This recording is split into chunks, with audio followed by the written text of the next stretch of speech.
Tu es en sécurité maintenant, un père célibataire s'est interposé devant une balle pour la fille du PDG. Une explosion. Un cri. Le silence. Et puis ces mots qui vont tout changer, tu es en sécurité maintenant. Prononcés par un homme que personne ne connaissait, un homme en gilet usé qui vient de s'effondrer dans une mare de sang après avoir arrêté une balle destinée à une enfant de 8 ans. Mais attendez, ce que les caméras de sécurité ont révélé 48 heures plus tard va choquer le monde entier. Ce simple gardien a caché un secret qui va faire trembler tout le pays. Dans les couloirs aseptisés de la tour Beaumont, le plus grand conglomérat financier de Paris, personne ne remarquait Julien Mercier. 42 ans, père célibataire, agent de sécurité de nuit dans le parking souterrain. L'homme au badge décoloré qui ouvrait les barrières, qui saluait poliment, qui disparaissait dans l'ombre dès que les gens importants passaient. Mais avant de découvrir qui est vraiment Julien Mercier, abonnez-vous maintenant. Parce que dans moins de 3 minutes, vous allez découvrir le document classifié qui va tout révéler sur cet homme, et je vous garantis que vous ne voudrez pas manquer la suite de cette histoire qui a fait pleurer des millions de personnes à travers le monde. Croyez-moi, ce qui va se passer va vous donner des frissons. Tous les matins, à 5 heures précises, Julien terminait son service. Il rentrait dans son petit appartement du 13e arrondissement où l'attendait la seule personne qui comptait vraiment, Manon, sa fille de 11 ans. « Oh papa! Tu es rentré !» Elle se jetait dans ses bras, encore en pyjama, les cheveux en bataille. Julien la serrait fort, respirant l'odeur de shampoing à la fraise de ses cheveux. « Toujours, ma puce. Toujours. » Il préparait le petit déjeuner pendant qu'elle se préparait pour l'école. Pain grillé, chocolat chaud, quelques fraises coupées en morceaux. Des gestes simples, répétés chaque jour depuis 7 ans, depuis que sa femme Céline était morte dans un accident de voiture. Ce matin-là, Manon semblait préoccupée. « Papa, les autres enfants à l'école se moquent de moi. » Julien s'agenouilla à sa hauteur, prenant ses petites mains dans les siennes. « Pourquoi, ma chérie? Ils disent que tu es juste un gardien de parking. Que leur papa à eux sont docteur, avocat, ingénieur. Que tu n'es personne. » Le cœur de Julien se serra. Il caressa doucement la joue de sa fille. « Et écoute-moi bien, Manon. Un travail ne définit pas un homme. Ce qui définit un homme, c'est comment il traite les gens, comment il protège ceux qu'il aime, comment il se comporte quand personne ne regarde. Tu es mon héros, papa. Et tu es ma raison de vivre, ma puce. » Ce qu'il ne savait pas, c'est qu'en disant ces mots, Julien touchait machinalement quelque chose sous sa chemise. Une médaille militaire qu'il n'avait jamais enlevée. Gravé dessus, Capitaine Julien Mercier, GIGN, servir sans faillir. Mais cette villa était morte. Enterrée. Oubliée. Du moins, c'est ce qu'il croyait. De l'autre côté de Paris, dans un pantouf surplombant la tour Eiffel, Elisabeth Beaumont se réveillait dans des draps de soie à 2000 €. PDG du groupe Beaumont à seulement 35 ans, elle était l'une des femmes les plus puissantes de France. Forbes l'avait classée 12e fortune du pays. Mais ce matin, elle n'était pas PDG. Elle était juste une mère. « Maman ? Tu as 5 minutes ?» Sa fille Chloé, 8 ans, se tenait à la porte de la chambre, tenant un dessin à la main. « Oh chérie, maman a une réunion dans 20 minutes. On pourra regarder ton dessin ce soir ?» Le sourire de Chloé s'effaça légèrement.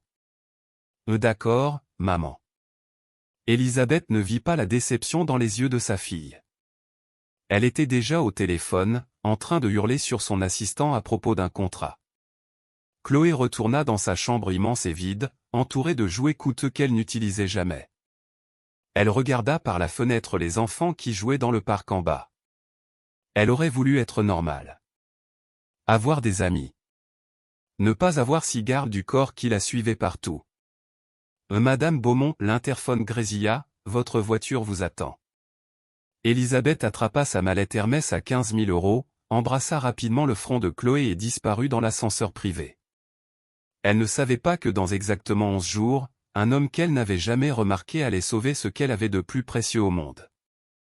Et ce qui va se passer ensuite va la forcer à remettre en question absolument tout dans sa vie. Restez avec nous, car ce qui arrive va vous bouleverser.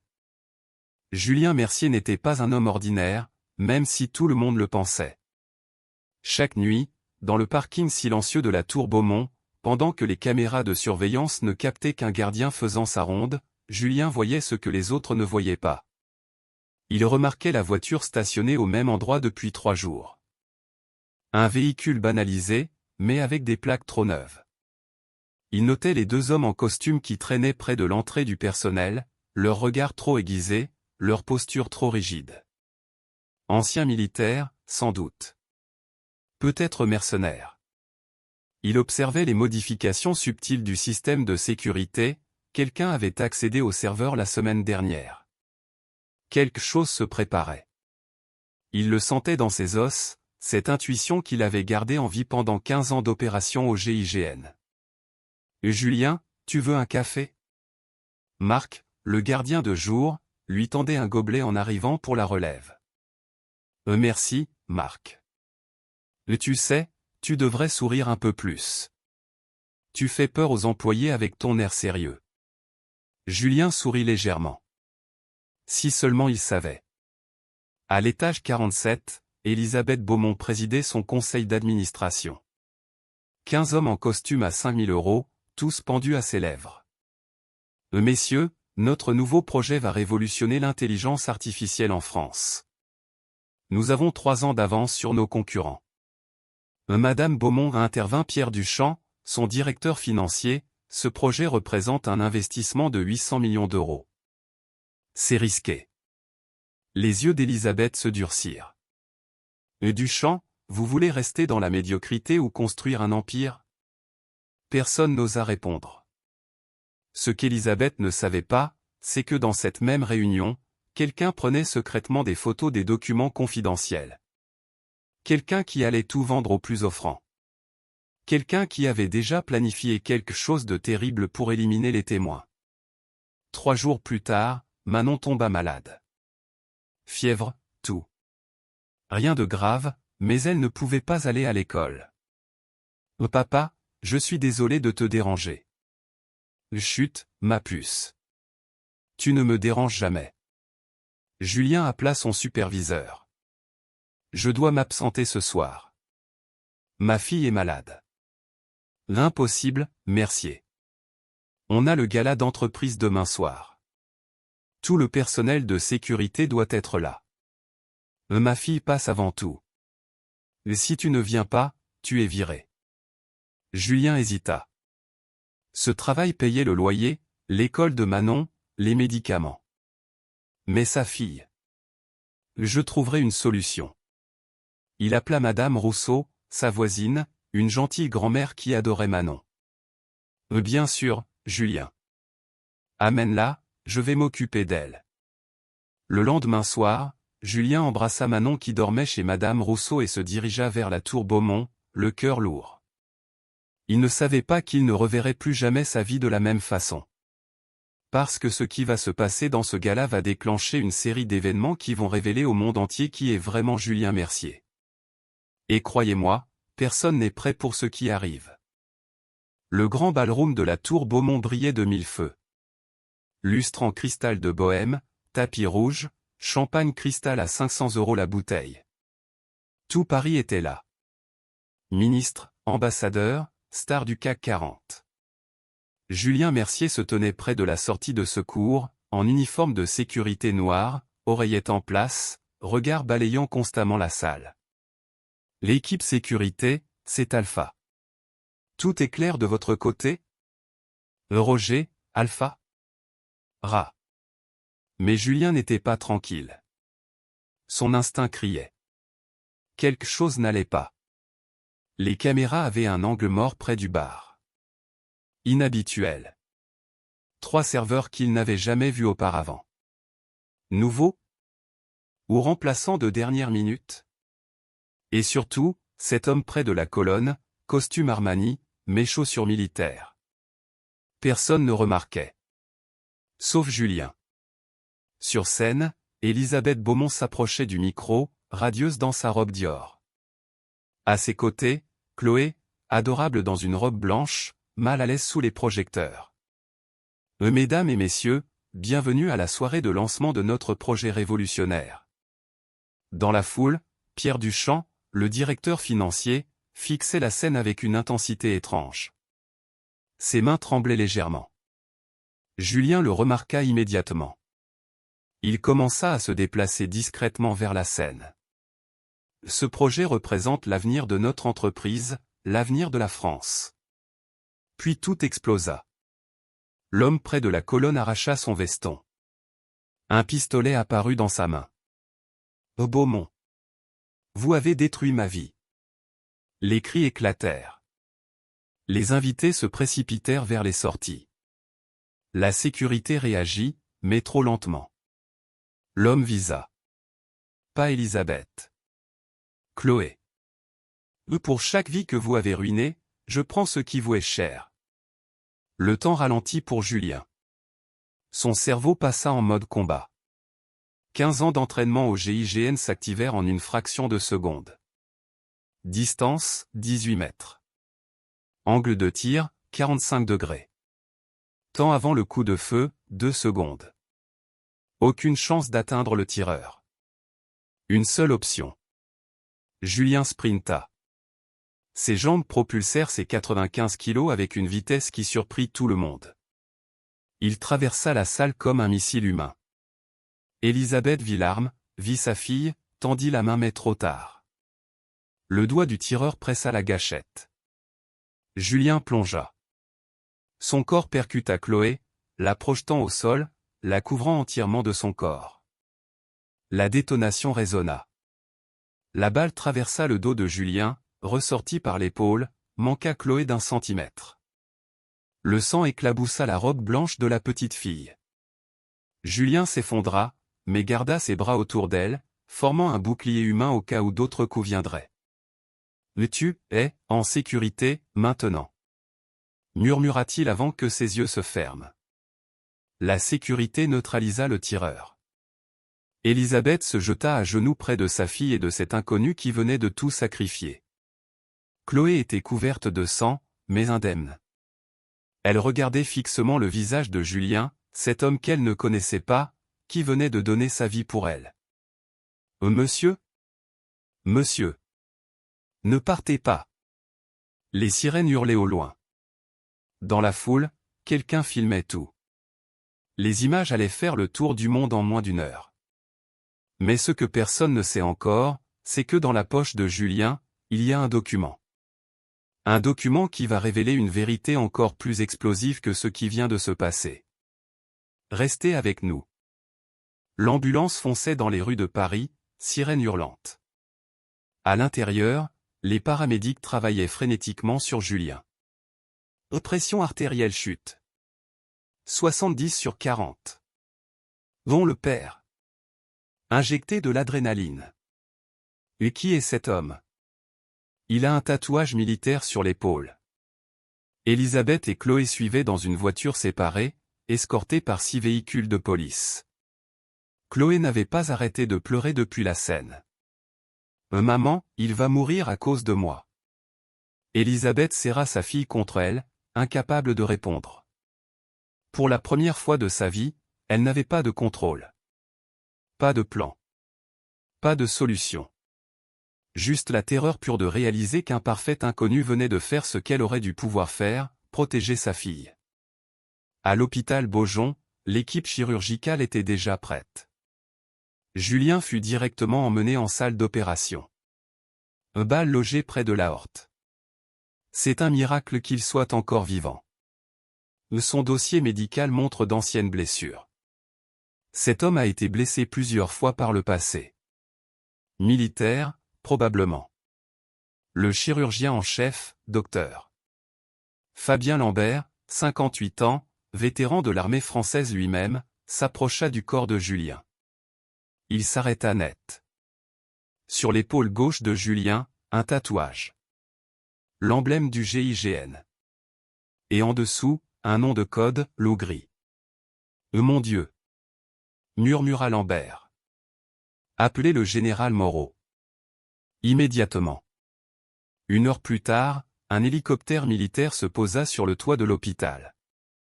Le général Henri Moreau, 65 ans, commandant retraité des forces spéciales françaises, descendit avec urgence. Il se précipita vers la salle d'opération où Lambert l'attendait. « C'est vraiment lui ? » ?»« Oui, mon général. » Capitaine Julien Mercier. Lougri. Moreau s'appuya contre le mur, comme si on venait de le frapper. On le croyait mort. Il a disparu il y a 7 ans. Après la mission d'Alger. Dans la salle d'attente, Elisabeth essayait désespérément d'obtenir des informations. Qui était cet homme? Pourquoi avait-il fait ça? Un policier s'approcha avec le portefeuille de Julien.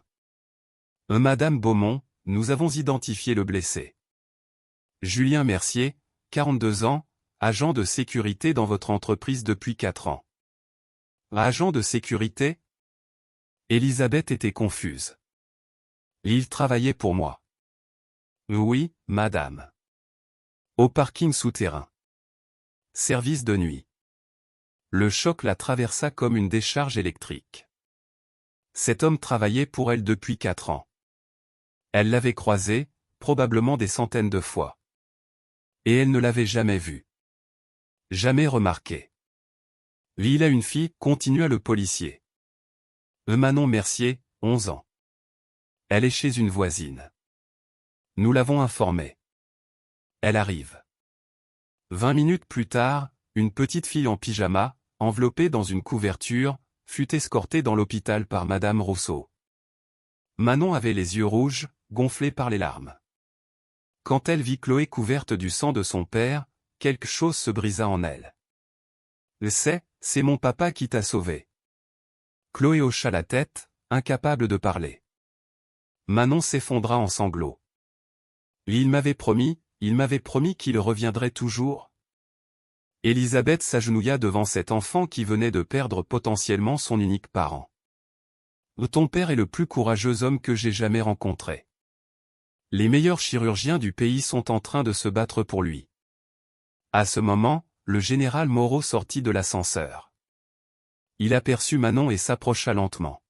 « Tu es la fille de Julien ?» Manon leva ses yeux pleins de larmes. « Vous connaissez mon papa. Ton père a été le meilleur soldat que j'ai jamais commandé. Un héros national. Mon papa était gardien de parking. » Moreau sourit tristement.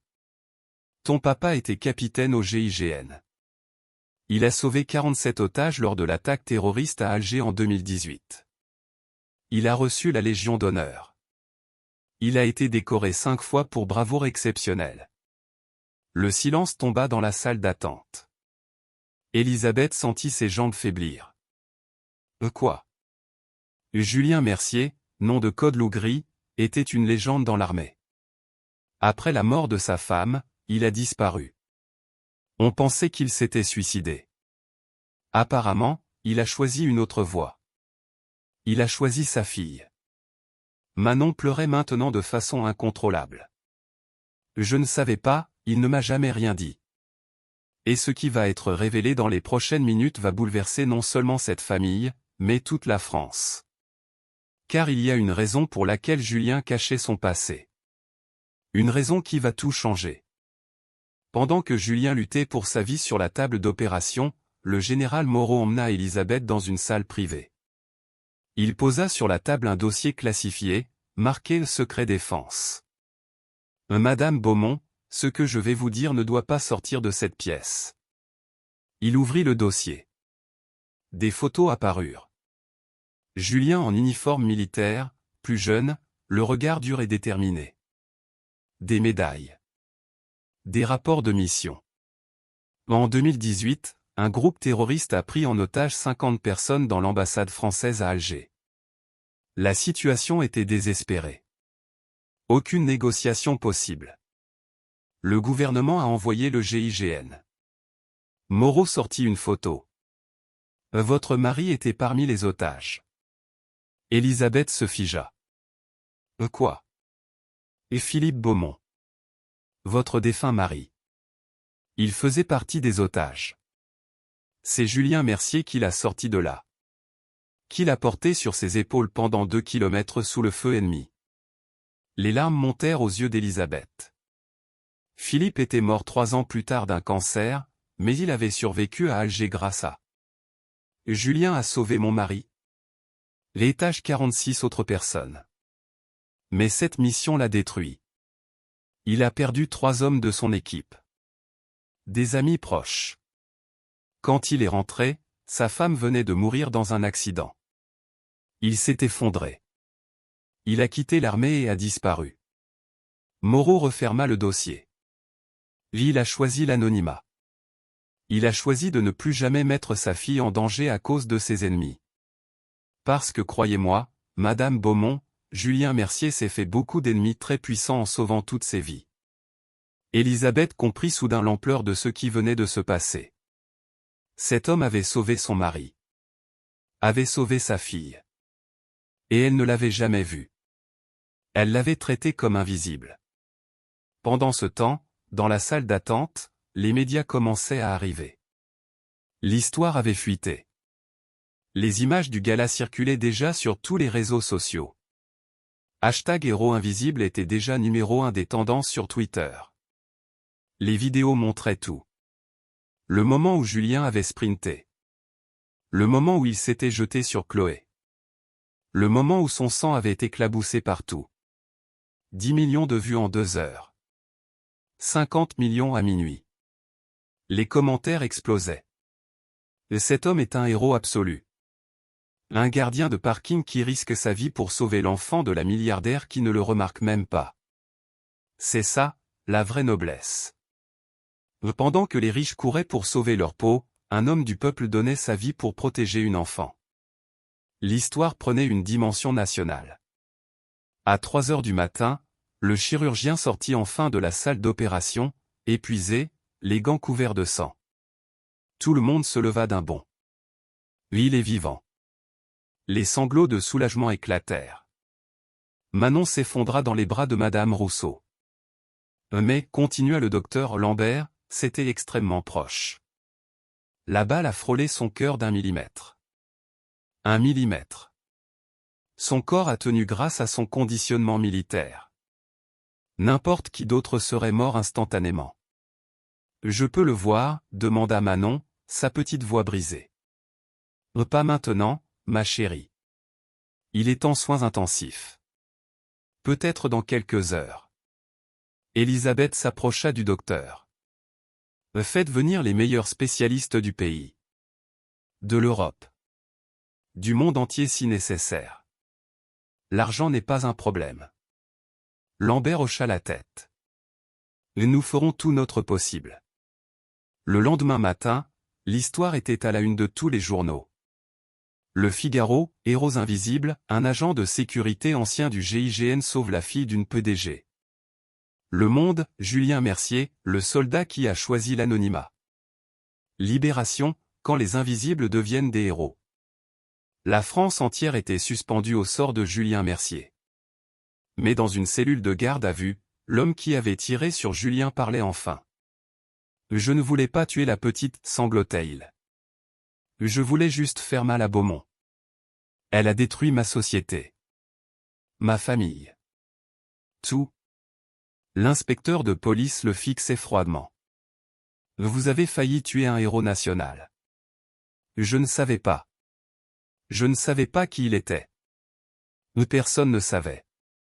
C'est ça le pire. Et ce qui va être découvert dans les prochaines 24 heures va non seulement changer la vie de Julien et Manon, mais va déclencher un mouvement national qui va transformer la France. Restez avec nous. 3 jours s'écoulèrent.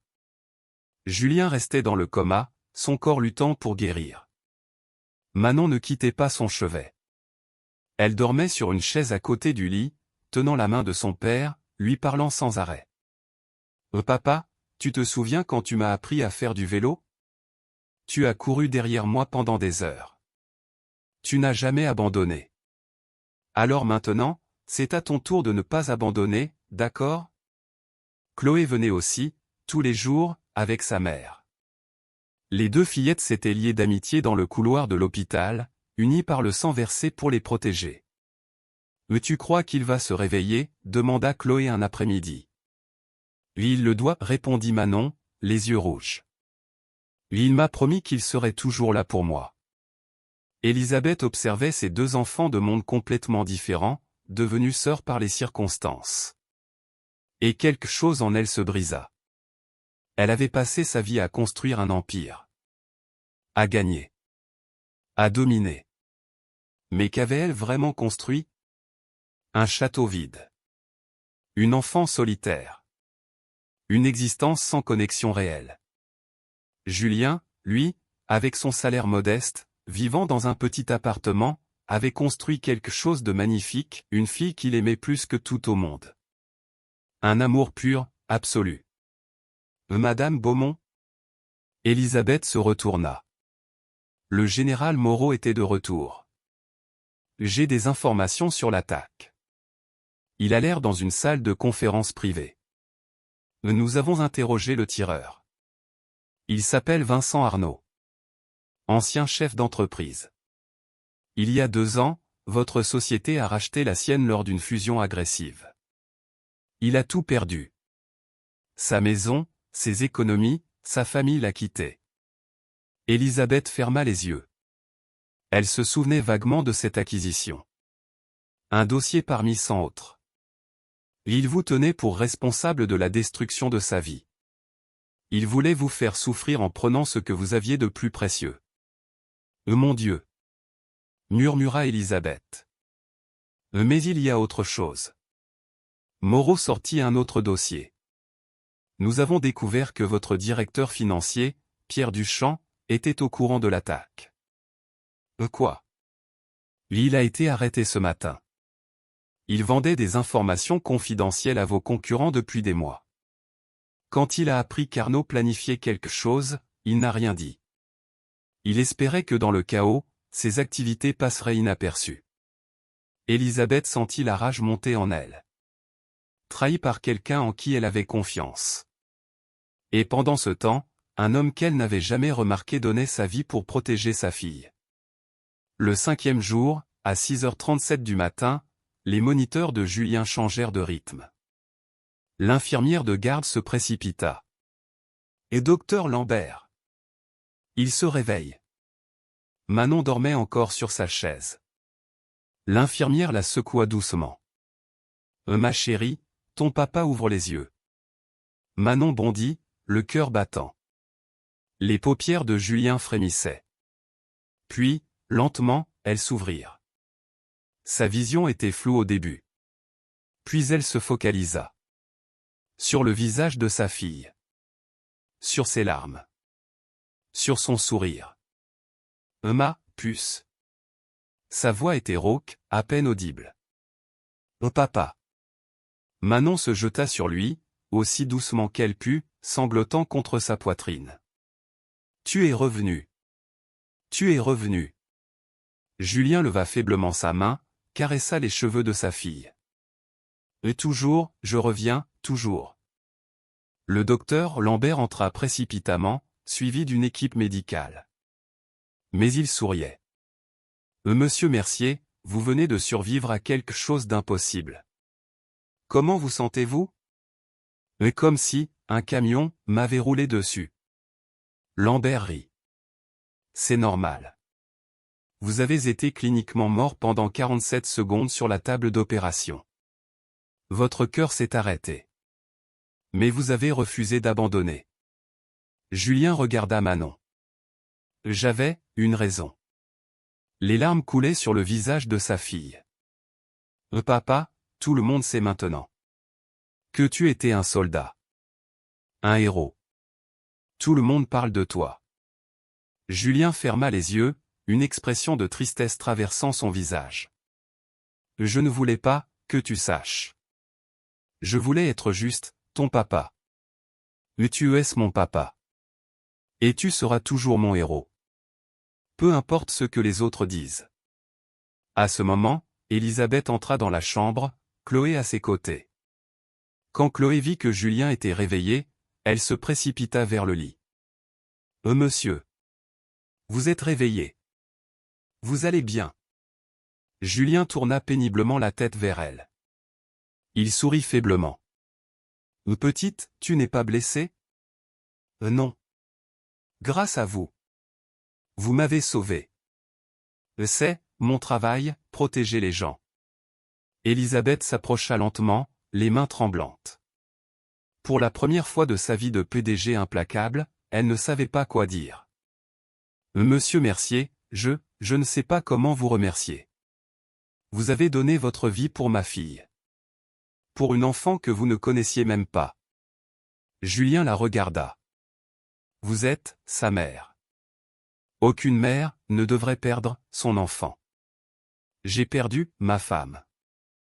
Je sais ce que c'est, la perte. Les larmes montèrent aux yeux d'Élisabeth. Vous travaillez pour moi depuis 4 ans. Et je ne vous ai jamais vu. Jamais remarqué. Je suis tellement désolé. Ce n'est pas votre faute? J'étais invisible, par choix. Mais pourquoi? Julien toucha sa poitrine, où sous les bandages se trouvait sa médaille. Parce que, les gens que j'ai combattus, cherchent encore, des hommes comme moi. Je voulais, protéger Manon, de ce monde. Le général Moreau entra à ce moment. Quand Julien le vit, ses yeux s'écarquillèrent. Mon général. Moreau s'approcha, se mit au garde à vous, et salua. Capitaine Mercier. Content de vous revoir, soldat. Je ne suis plus, capitaine, monsieur. Une fois soldat, toujours soldat. Et vous venez de prouver que même en civil, vous êtes toujours le même homme. Lougri n'est jamais mort.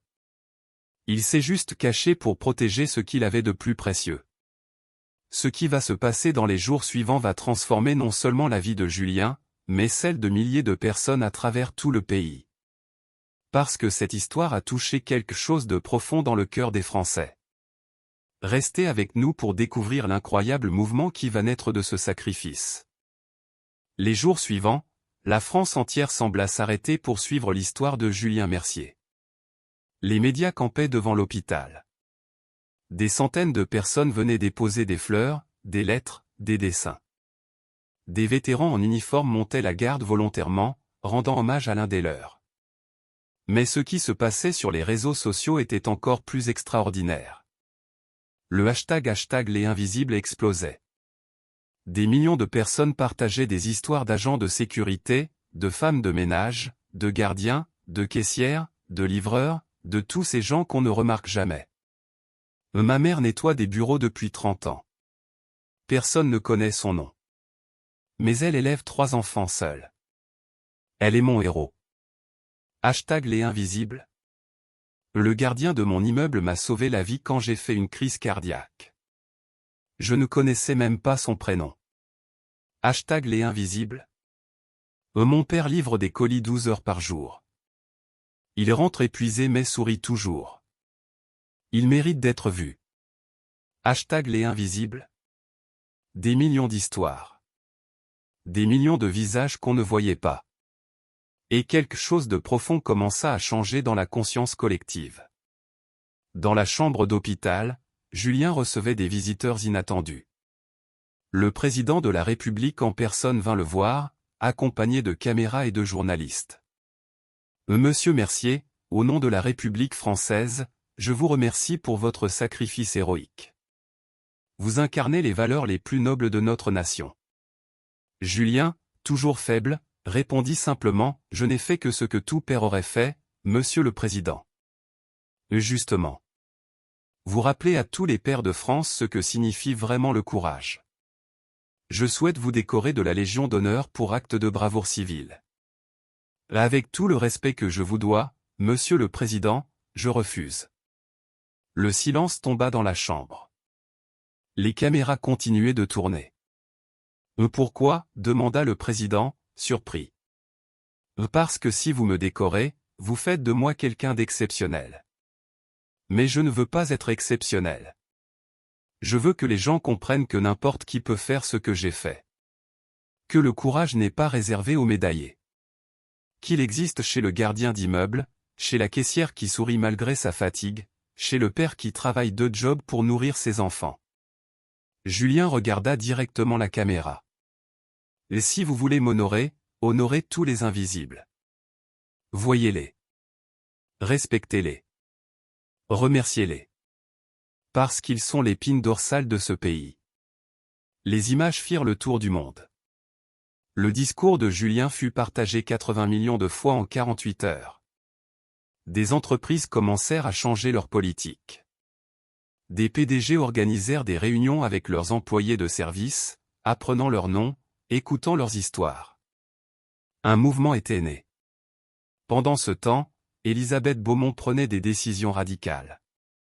Elle convoqua une conférence de presse exceptionnelle. Mesdames et messieurs, il y a 10 jours, un homme que je n'avais jamais remarqué a sauvé ce que j'ai de plus précieux au monde. Cet homme travaillait pour moi depuis 4 ans. Je passais devant lui presque tous les jours. Et je ne l'ai jamais vu. Elle marqua une pause, les larmes aux yeux. Et cette honte, je la porterai toute ma vie. Mais je refuse de la porter seule. Nous vivons dans un monde où nous avons oublié de voir les gens qui nous servent, qui nous protègent, qui rendent nos vies possibles. Elle sortit un document. Aujourd'hui, j'annonce la création de la Fondation Julien Mercier. Cette fondation aura 3 missions principales. Premièrement, offrir des bourses d'études complètes aux enfants de tous les employés du groupe Beaumont, du PDG à l'agent d'entretien. Deuxièmement, établir un salaire minimum de 2 500 € mensuels pour tous nos employés, quel que soit leur poste. Troisièmement, créer un programme de mentorat où nos cadres supérieurs passeront une journée par mois à travailler aux côtés de nos employés de service, pour comprendre leur réalité. La salle était en état de choc. Et ce n'est pas tout. J'invite tous les PDG de France à me rejoindre dans cette initiative. Pas par charité. Par justice. Par humanité. Le lendemain, 47 grandes entreprises françaises annoncèrent rejoindre l'initiative. En une semaine, ce nombre passa à 200. Le mouvement #Les Invisibles était devenu une révolution silencieuse. 2 semaines après l'incident, Julien put enfin quitter l'hôpital. Il s'attendait à rentrer discrètement chez lui avec Manon. Mais quand il sortit en fauteuil roulant, ce qu'il vit le laissa sans voix. Des centaines de personnes étaient là. Des milliers, peut-être. Ils formaient une haie d'honneur sur des centaines de mètres. Des agents de sécurité en uniforme. Des femmes de ménage en blouse. Des livreurs avec leur vélo. Des caissières avec leur badge. Des gardiens d'immeubles. Des infirmières. Des enseignants. Tous les invisibles de Paris. Quand Julien apparut, ils se mirent à applaudir. Pas des applaudissements polis. Des applaudissements qui venaient du cœur, des applaudissements qui disaient « Tu nous as vus. Merci de nous avoir représentés. » Julien, les larmes aux yeux, leva faiblement la main en signe de remerciement. Manon, à ses côtés, pleurait de fierté. Chloé et Élisabeth étaient là aussi. Les 2 fillettes se tenaient la main. « Maman, dit Chloé doucement, pourquoi est-ce qu'on ne voyait pas Monsieur Julien avant ?» Élisabeth s'agenouilla devant sa fille. « Parce que maman avait oublié de regarder avec son cœur. Mais je ne ferai plus jamais cette erreur. » Ce soir-là, dans leur petit appartement du 13e arrondissement, Julien et Manon étaient enfin seuls. Manon aida son père à s'installer sur le canapé. Elle lui apporta une couverture, lui prépara un thé. « Ma puce, tu n'es pas obligé de t'occuper de moi comme ça. Papa, tu as passé toute ma vie à t'occuper de moi. C'est mon tour maintenant. » Julien sourit, son cœur se gonflant d'amour pour cette petite fille extraordinaire. « Papa ?» demanda Manon après un moment de silence. « Oui, ma chérie. Pourquoi tu ne m'as jamais dit que tu étais un héros de guerre ?» Julien soupira, choisissant soigneusement ses mots. « Parce que pour moi, être ton père était plus important que d'être un héros. Les médailles, les décorations, tout ça, ce n'est que du métal. Mais toi, Manon, tu es réel. Tu es ma vie. Et je ne voulais pas que mon passé te mette en danger.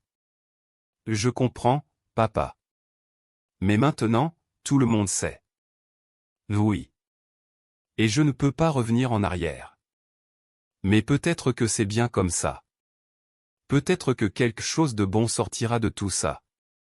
Manon se blottit contre lui, prudemment pour ne pas lui faire mal. Papa, quand tu as couru pour sauver Chloé, tu as pensé à moi. Chaque seconde, ma puce. Je me suis dit que si c'était toi sur cette scène, j'aurais voulu que quelqu'un te protège. Alors je devais le faire pour elle. Tu es le meilleur papa du monde entier. Non, ma chérie. Je suis juste un papa qui aime sa fille. Et ça, c'est la chose la plus ordinaire et la plus extraordinaire du monde. Mais cette histoire est loin d'être terminée. Parce que ce qui va se passer dans les mois suivants va prouver que parfois, un seul acte de courage peut changer non seulement des vies, mais toute une société. Restez avec nous pour le chapitre final. 3 mois passèrent. L'automne s'installa sur Paris, les feuilles dorées tombant dans les rues que Julien pouvait maintenant marcher à nouveau, même s'il boitait encore légèrement. La vie avait changé, que ça lui plaise ou non. Il ne pouvait plus sortir sans être reconnu. Les gens s'arrêtaient pour le remercier, pour lui serrer la main, pour prendre des photos. Au début, c'était accablant. Puis il comprit que ce n'était pas vraiment à propos de lui. C'était à propos de ce qu'il représentait. L'espoir. La bonté. La preuve que l'héroïsme existait encore dans un monde cynique. Manon avait changé aussi. Elle ne se laissait plus intimider à l'école. Au contraire, elle était devenue une voix forte pour les enfants dont les parents faisaient des métiers invisibles. Elle avait même créé un club à l'école appelé les héros du quotidien où les enfants partageaient des histoires sur leurs parents. Et Chloé était devenue sa meilleure amie. Ce matin-là, Julien reçut une visite inattendue. Élisabeth Beaumont se présenta à son appartement, seule, sans garde du corps, sans chauffeur. Juste une femme venant voir un ami. « Julien, j'ai quelque chose à vous montrer. » Ils prirent le métro ensemble, Élisabeth insistant pour vivre cette expérience qu'elle n'avait jamais eue. Dans le wagon, personne ne la reconnut. Mais plusieurs personnes reconnurent Julien et le saluèrent chaleureusement. Ils arrivèrent dans le 19e arrondissement, devant un grand bâtiment moderne. « Qu'est-ce que c'est » demanda Julien. « Entrez. » À l'intérieur, Julien découvrit un centre magnifique. Des salles de classe, un gymnase, une bibliothèque, des bureaux de conseil, même une crèche. « C'est le premier centre Julien Mercier » expliqua Élisabeth. Un espace dédié aux travailleurs invisibles et à leurs familles. Cours gratuits, garde d'enfants gratuite, conseil juridique gratuit, aide à la recherche d'emploi, soutien psychologique. Julien était sans voix. Nous en ouvrons 15 à travers la France dans les 6 prochains mois, continua Élisabeth. Et financé par la Fondation et par les 200 entreprises qui ont rejoint le mouvement. Élisabeth, je ne sais pas quoi dire. Ne dites rien. C'est nous qui devrions vous remercier. Vous nous avez rappelé ce qui compte vraiment. Ils marchèrent dans les couloirs. Sur les murs, des photos. Des agents de sécurité, des femmes de ménage, des livreurs, des caissières. Tous souriants. Tous vus. Tous honorés. Il y a autre chose, dit Élisabeth en l'emmenant dans un bureau privé. Sur le bureau, un contrat. Et directeur national de la sécurité et du bien-être des employés du groupe Beaumont. Salaire, 180 000 € par an. Mission, s'assurer que plus jamais personne dans notre entreprise ne se sente invisible. Julien regarda le contrat longuement. Puis il sourit. Je refuse. Élisabeth ne sembla pas surprise. Je savais que vous diriez ça. Alors voici ma contre-offre. Elle sortit un autre document. Consultant externe. Vous travaillez quand vous voulez, comme vous voulez. Votre seul job est de parcourir nos sites, de parler aux employés, de me dire ce qui ne va pas. Et je m'engage à tout corriger. Julien réfléchit. Je peux emmener Manon avec moi. Absolument. En fait, j'insiste. Les enfants voient des choses que nous, adultes, nous manquons. Julien tendit la main. D'accord. Marché conclu. Le soir même, Julien organisa un dîner dans son petit appartement. Elisabeth et Chloé vinrent. Manon avait passé l'après-midi à cuisiner avec Madame Rousseau. Ce n'était pas de la grande cuisine. Juste du poulet rôti, des pommes de terre, une salade. Mais c'était fait avec amour. Autour de la table modeste, les deux fillettes riaient ensemble. Elisabeth, pour la première fois depuis des années, se sentait vraiment détendue. Et Julien observait cette scène avec un sentiment de paix profonde. « Vous savez ce qui est drôle » dit Elisabeth soudainement. « Quoi » demanda Julien. « Il y a 3 mois, j'aurais été gêné d'être dans cet appartement. J'aurais pensé qu'il était trop petit, trop simple. Mais maintenant... » Elle regarda autour d'elle, les dessins de Manon sur les murs, les photos de famille, la chaleur simple du lieu. Maintenant je réalise que c'est ici qu'est la vraie richesse. Maman a changé, dit Chloé fièrement. Elle rentre plus tôt maintenant. On joue ensemble. On parle. Manon sourit. C'est bien. Tout le monde devrait avoir une maman qui les voit vraiment. Les deux hommes échangèrent un regard. Tant de changements. Tant de guérison. Tout ça parce qu'un homme avait choisi de courir vers le danger au lieu de s'enfuir. 6 mois plus tard, le mouvement #Les Invisibles avait transformé la France. 500 entreprises avaient rejoint l'initiative. 50 000 emplois avaient été créés. 100 000 enfants bénéficiaient maintenant de bourses d'études. Les salaires moyens des travailleurs de service avaient augmenté de 40%. Mais plus important que les chiffres, quelque chose d'intangible avait changé. Les gens se disaient bonjour. Les gens apprenaient les noms de leurs gardiens, de leurs femmes de ménage, de leurs livreurs. Les gens disaient merci et le pensaient vraiment. Un matin, Julien accompagnait Manon à l'école quand une femme âgée l'arrêta dans la rue. « Monsieur Mercier ?»« Oui, madame. Je voulais juste vous dire merci.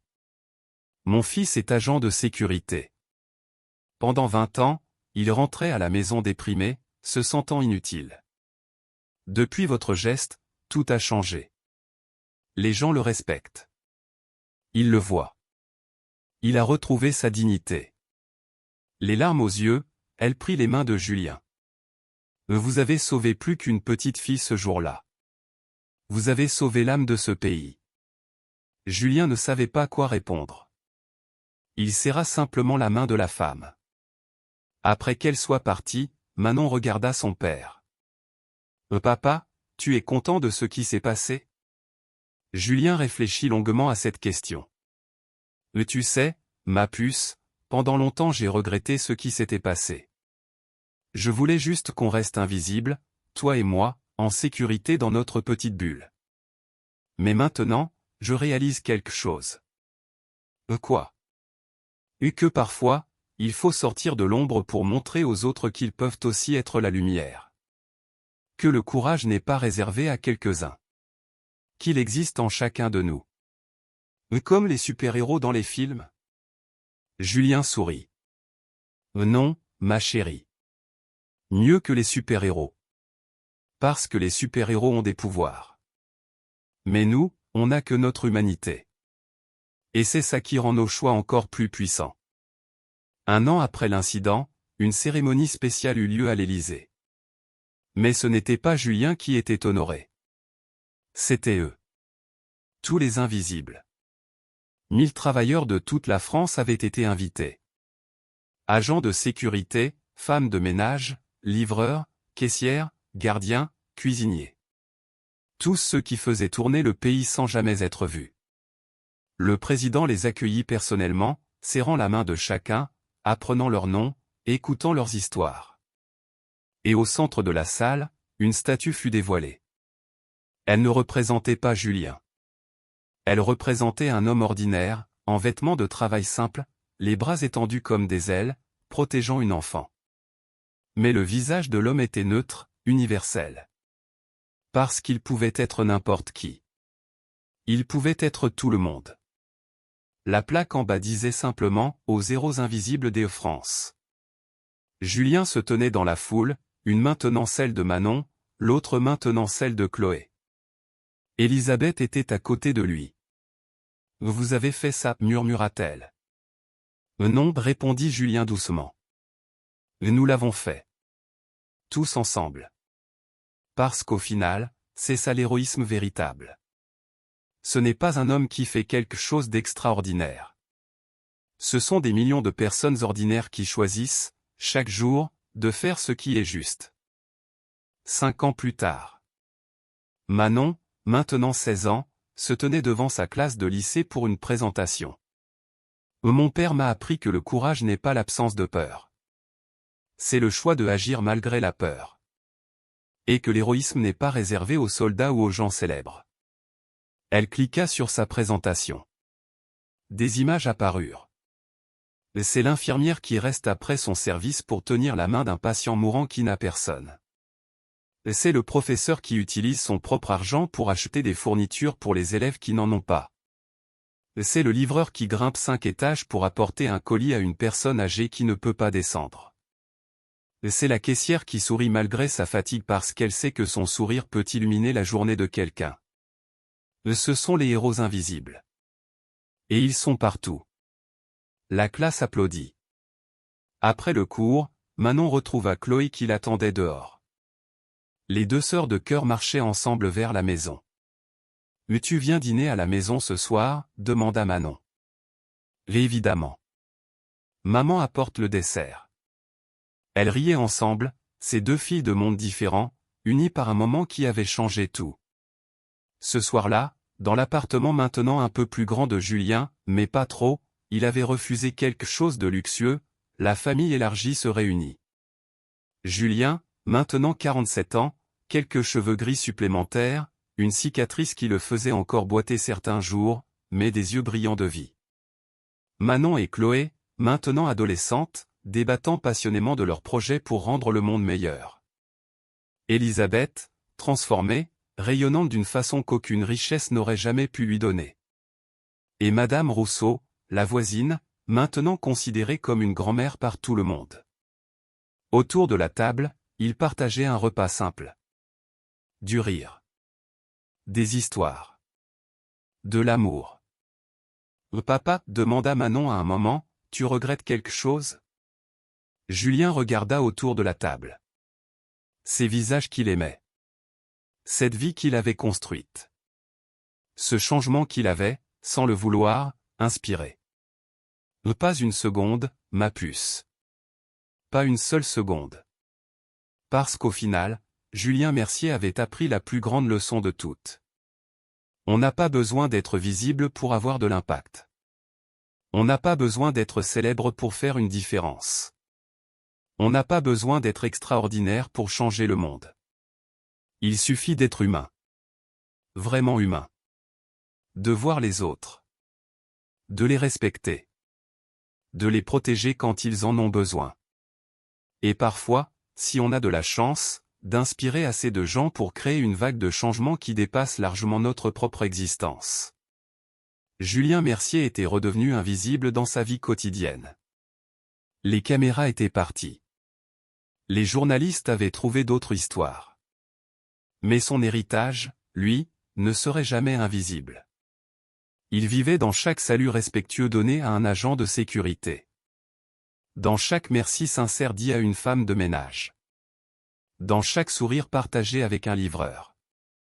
Dans chaque moment où quelqu'un choisissait de voir plutôt que d'ignorer. Et quelque part dans Paris, ce soir-là, des milliers de héros invisibles rentraient chez eux après leur service. Fatigués, mais dignes. Ordinaires, mais essentiels. Invisibles aux yeux de certains, mais enfin vus par ceux qui comptaient. Car c'est ça, la vraie révolution. Pas de crier plus fort que les autres. Mais de voir ceux que personne d'autre ne voit. D'aimer ceux que personne d'autre ne remarque. De protéger ceux qui ont le plus besoin de protection. Et Julien Mercier, dans son petit appartement, entouré de sa famille improvisée, savait qu'il avait accompli quelque chose qu'aucune médaille ne pourrait jamais représenter. Il avait rappelé à un pays entier ce que signifie être humain. Si cette histoire vous a touché, partagez-la. Parce que quelque part, en ce moment même, il y a un héros invisible qui a besoin d'être vu. Peut-être que c'est votre gardien. Votre femme de ménage. Votre livreur. Ou peut-être que c'est vous. Nous sommes tous invisibles pour quelqu'un. Et nous sommes tous des héros pour quelqu'un d'autre. Il suffit de choisir de voir. Et d'être vu.